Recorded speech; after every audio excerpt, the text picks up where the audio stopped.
Stanton County, Nebraska for its rural setting and its peace and quiet. They say, though, that has all been upended by a Bitcoin mine that moved in next door. That's right. The neighbors say the Bitcoin mine is loud. That is loud enough to cause hearing damage at all hours of the day. It also uses a lot of power, and it isn't the easiest to look at. KTV's Matt Hoffman spent some time in Stanton County. He joins us tonight with a story. So, Matt, I kind of thought Bitcoin was virtual. So how is it having an impact on necessarily the real world? Yeah, sure, Jessica, and that's right. The Bitcoin itself is virtual. It's not tangible, but getting Bitcoin uses a lot of computing power, and all those computers need to be cooled, which reduces a lot of noise at a frequency the neighbors find to be disturbing. Now, according to Carnegie Mellon University, miners solve difficult math problems to create blocks, which are just groups of transactions. Once the miner solves the math problems first, the transactions inside of those blocks are now cemented in time, verifying the transactions as valid. And for their efforts, miners are awarded Bitcoin, which can be traded for US dollars or even other currency. A persistent whirring noise comes from the Bitcoin mine about a half mile from Tony and Mary Wortman's homestead. And they say they can't take it anymore. So then you get this reaction between all these fans working together, and it gives you this growling, winding, vibrating noise. It sounds sometimes like you're living inside of a transformer, and it just really just gets to your head, and we call it psychological warfare. The neighbors say the Bitcoin mining plant is owned by a company called Gigawatt, based in Lincoln, Nebraska. A spokesperson for Stanton Public Power District confirmed the electrical utility was trying to find a business that would add a large load to the grid.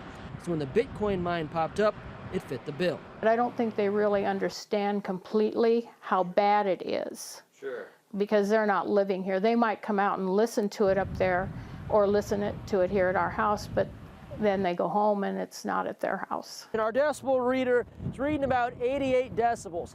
Now, if I walk over here towards the other side of the road, it's definitely a little bit quieter, but it's still not at the level where you could have a normal conversation. You can probably hear me okay because of the special microphone we're using.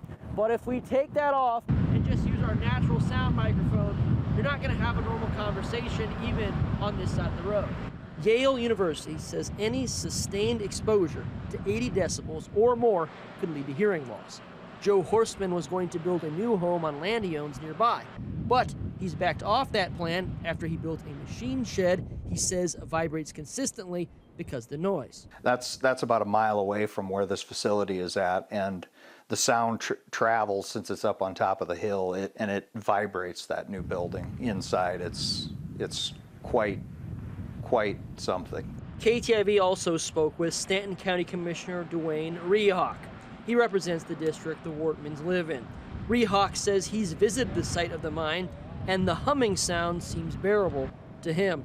He also does not support taxpayer dollars being used to fund a sound study, something the neighbors have asked for because the study could be used in a lawsuit between the neighbors and the Bitcoin mining company.